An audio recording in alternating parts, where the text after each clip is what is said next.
So this is my leather welding jacket. This is the one I normally use in the wintertime.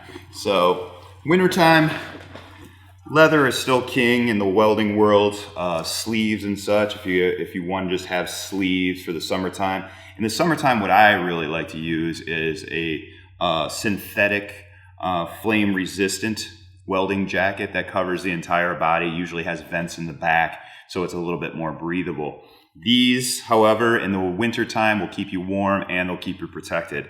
Some people also in the summertime, they like to wear welding sleeves that are flame resistant along with a welding apron, which is just a leather piece that goes in front of your torso that'll keep you protected as well from spatter and sparks. So pants, leg protection. The favorite in the industry, I would say, are jeans. Anything cotton or a duck cloth work pants, those are going to be the most protective for you. Again, don't wear shorts when you are welding.